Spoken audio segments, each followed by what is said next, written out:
মানসিকভাবে সুস্থ কি অসুস্থ এটা বোঝার প্রথম উপায় হচ্ছে যে সম্পর্কের আগে মানে মানসিক এই যে বিপর্যয়ের আগে যে পরিবর্তন আগে সে কেমন ছিল, মানে আগে তার ব্যক্তিত্বটা বৈশিষ্ট্যটা কেমন ছিল, এখন কেমন হয়েছে।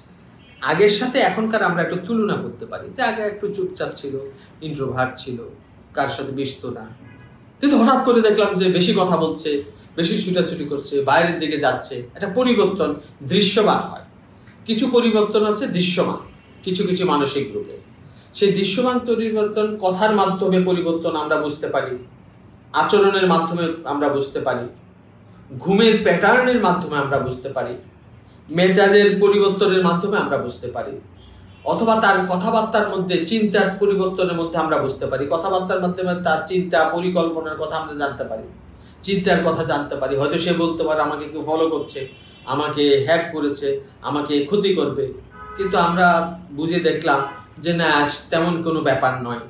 গতকালও আমি একটি রুগী পেয়েছি, তিনি সম্প্রতি অবসর নিয়েছেন, তিনি ভয় পাচ্ছেন তাকে গোয়েন্দারা ধরে নেবে, পুলিশে ধরে নেবে।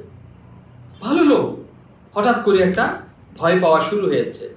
তখন ওয়াইফ এসে বলল যে একটু মন খারাপ ছিল কিছুদিন ধরে, তারপর হঠাৎ করে এই পরিবর্তন। এখন কি পরিবর্তন? যে ভয় পাচ্ছে, দরজা জানালা ঢুকে রাখো, বন্ধ করে রাখো, টেলিফোন লাইন ডিসকানেক্ট করে রাখো, মোবাইল খুলো না। এই যে পরিবর্তন থেকে বুঝতে হবে যে তার মানসিক রোগ হয়েছে। এখন দেখা গেল যে আসলে এটার কোনো পিছনে কোনো সত্যতা নাই, কিন্তু সে যেভাবে বলছে সেটাকে 100% সত্য বলে আমরা সাধারণ মানুষ মনে করবে, আমরা বুঝে ফেলবো এটা এক ধরনের dilution of persecution, dilution of reference, এই ধরনের কিছু কঠিন টার্মিনোলজি আমাদের মধ্যে আছে। এরকম এগুলি বড় ধরনের মানসিক রোগীদের মধ্যে সাধারণত ঘটে থাকে। কেউ কেউ দেখবো যে একা একা বিড়বিড় করছে, আগে এরকম করতো না, ওয়ালের সাথে কান পেতে রাখছে, মনে যেন কোনো কথা শোনার চেষ্টা করছে। এই ধরনের পরিবর্তনগুলো আমরা দেখতে পাই। ময়লা টয়লা আবর্জনা ঘরের মধ্যে এনে ঢুকিয়ে রাখছে, অপরিচ্ছন্ন থাকছে। কিছুদিন আগে আমি একটা মহিলাকে পেলাম, তিনি 24 ঘন্টা নামাজ পড়েন। 24 ঘন্টা তো নামাজ পড়ার কথা না, শুধু পাইলে নামাজ পড়েন। সবাই ভাবছে তিনি বোধহয় খুব ইসলামী হয়ে গেছেন। আসলে এটা রোগ। হ্যাঁ, এটা একটা রোগও। এক্সেসিভ নামাজ পড়ছে। নামাজ আমি 5 ওয়াক্ত পড়বো, তাহাজ্জুদ পড়বো, একটা নিয়ম আছে, নিয়মের বাইরে সে এগুলি পড়ছে, আচরণে ব্যাপক পরিবর্তন হচ্ছে। বাইরে থেকে আমরা বুঝতেই পারি নাই, তারা অনেক দিন পরে টের পাইল যে না, এটা তো অস্বাভাবিক। আমাদের কাছে নিয়ে আসলো, আমরা দেখলাম যে এটা একটা অ্যাবনর্মাল বিহেভিয়ার। চিন্তা আচরণের মধ্যে অনেক পরিবর্তন, তার বড় ধরনের মানসিক রোগ হয়ে গেছে এবং দীর্ঘদিন তিনি সাফার করেছেন। সুতরাং যে কোনো স্বাভাবিক আচরণের যে পরিবর্তন হয়, উদ্বেগ উৎকণ্ঠার মাধ্যমে অনেকে তাদের লঘুতর মানসিক রোগের কথা বলে, প্যানিক অ্যাটাকের মাধ্যমে তারা মানসিক রোগের কথা বলে। কিছু দৃশ্যমান আচরণ করে, এক কাজ বারবার করে, এক চিন্তা বারবার করে, এক কথা বারবার বলে, বারবার ধোয়া মাজা করে, এটাকে অবসেশন আমরা বলি। অবসেশন নানাভাবে আসতে পারে, চিন্তায় আসে, আচরণে আছে। চিন্তার মানে এক কথা বারবার করতে থাকে, এক কথার পেছনে যুক্তি দিতে পারে কেন এটা আসতেছে থেকে, ধর্মের বিরুদ্ধে কথা আসে। গতকালও আমি পেয়েছি একটা মেয়েকে, সে তার একটা ছোট বোন আছে, ওকে নিয়ে যখন বেলকনিতে যায়, তার ইচ্ছে হয় যে ওকে ছুরি মারি, ওকে ফেলে দিই। ও তো ঘাবড়ে যায়, কি এরকম মনের মধ্যে এটা কেন আসে। দ্রুত বাসার ভিতরে ঢুকে যায়, দরজা টরজা বন্ধ করে তার বোনকে বুকের সাথে জড়াই ধরছে। বোনটা ছোট, আর সেও একটা টিনেজ মেয়ে, একটা ছোট্ট মেয়ে। তার মাথার মধ্যে এটা আসে। তা এই তার যে সে নিজেকে বন্দি করে বলছে, ভয় পাচ্ছে, তার মা আমার কাছে নিয়ে আসছে। গল্প করে করে দেখলাম এটা আসলে তার অবসেসিভ কম্পালসিভ একটা রোগ শুরু হয়ে গেছে। একটা মা এসেছে, আমি বলছি যে কিভাবে আমরা বুঝবো মানসিক রোগ হয়েছে, এগুলি আমরা গল্প করে করে আমি বলছি, একদম একাডেমিক ক্রাইটেরিয়া ধরে ধরে বলছি।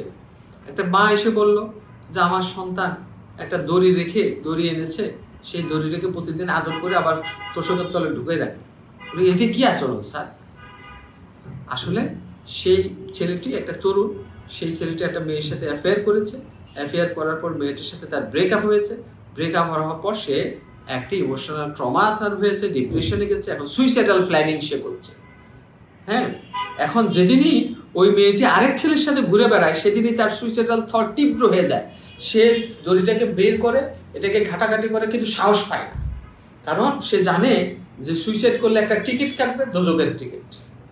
সুতরাং সে একটা এই যে ধর্মীয় অনুভূতিটাকে তাকে প্রোটেকশন করেছে, সে সুইসাইড করে নাই, কিন্তু এই কাজটা সে প্রতিদিন যখনই ওই মেয়েটাকে অন্য ছেলের সাথে ঘুরতে দেখে তখন তার এটা মনে হয়, তখন আমি তাকে চিকিৎসা করলাম, চিকিৎসা চলছে, সে ভালো আছে।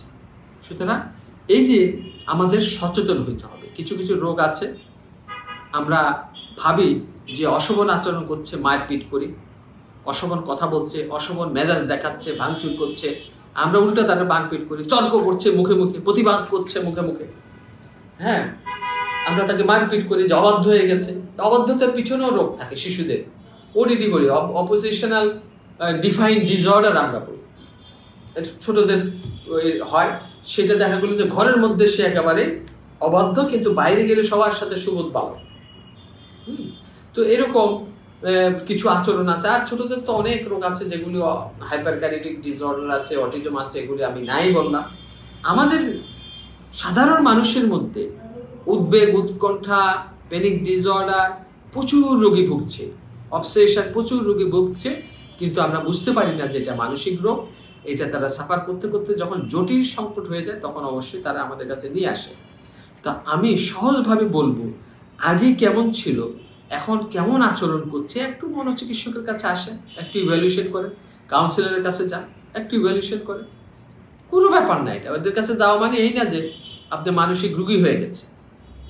আমার কাছে যদি কেউ আসে, জোর করে ধরে ধরে নিয়ে আসে, আমি প্রথমেই বলি আমি প্রফেসর মহিত কামাল, আমি মনের ডাক্তার।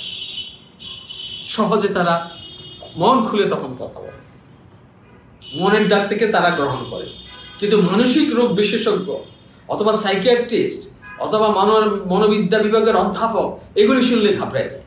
কিন্তু মনের ডাক্তার বললে তখন সব লেভেলের মানুষজন সহজভাবে গ্রহণ করে, চিকিৎসা নেই, যার যেটা চিকিৎসা আছে সেটা নিবে, সে সুস্থ থাকবে। সুতরাং আমরা বৈজ্ঞানিকভাবে আলোকিত হব, আমরা সচেতন হব, আমরা নলেজ নেব, সেই নলেজটাকে ব্যবহার করে জীবনকে সুন্দর করব। আচ্ছা, হঠাৎ করে একটা প্রশ্ন মাথায় আসছে যে আপনি তো প্রতিদিন হাজার হাজার রোগী দেখেন, সপ্তাহে, হ্যাঁ, অসংখ্য রোগী।